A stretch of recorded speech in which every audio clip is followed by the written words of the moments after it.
നിങ്ങൾക്കെന്താണ് നൃത്തം ചെയ്താൽ? നിങ്ങൾക്കെന്താണ് സംഗീതം ആസ്വദിച്ചാൽ? നിങ്ങൾക്കെന്തുകൊണ്ടത് പാടില്ല?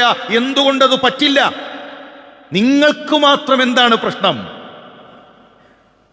മുസ്ലിമീങ്ങൾ ചെയ്യുന്നതിൻ്റെ ഒക്കെ, മുസ്ലിമീങ്ങളുടെ കർമ്മങ്ങളൊക്കെ ഏതെങ്കിലും മീഡിയ ആഫീസുകളിൽ നിന്ന് കിട്ടുന്ന സർട്ടിഫിക്കറ്റുകളുടെ അടിസ്ഥാനത്തിലാകണമോ ഇവിടെയുള്ള മുസ്ലിമീങ്ങൾ ചെയ്യുന്ന പ്രവർത്തനങ്ങൾ?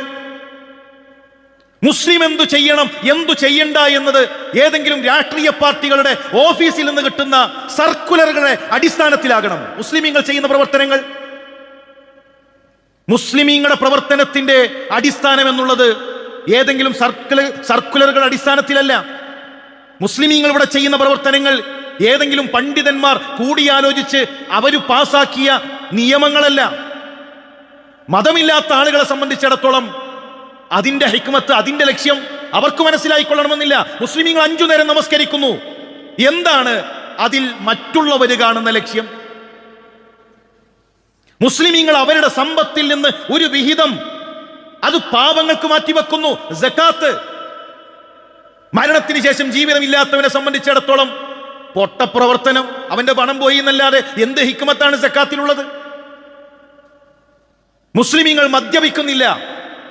ഏതെങ്കിലും ശാസ്ത്രജ്ഞന്മാർ കൂടിയാലോചിച്ച്, മുസ്ലിം പണ്ഡിതന്മാർ കൂടിയാലോചിച്ച് ഇത് ആൽക്കഹോൾ ശരീരത്തിന് പിന്നെ അപകടമുണ്ടാക്കും, അതുകൊണ്ട് മദ്യം വേണ്ട, മദ്യം ഹറാമാണ് എന്ന് ഏതെങ്കിലും പണ്ഡിതന്മാരിറക്കിയ സർക്കുലർ കൊണ്ടല്ല മുസ്ലിമീങ്ങൾ മദ്യപിക്കാത്തത്. മുസ്ലിമീങ്ങളെ സംബന്ധിച്ചിടത്തോളം ഇവിടെ അവർ പലിശ അവർ സ്വീകരിക്കുന്നില്ല. ഇസ്ലാമിലെ സാമ്പത്തിക വിദഗ്ധന്മാരെല്ലാം ഒരുമിച്ചുകൂടി ഇതാ പലിശ എന്നുള്ളത് നമ്മുടെ സമ്പദ്ഘടനയെ ബാധിക്കും, അതുകൊണ്ട് പലിശ വേണ്ട എന്ന് അങ്ങനെ ഏതെങ്കിലും ആളുകൾ തീരുമാനിച്ചതല്ല.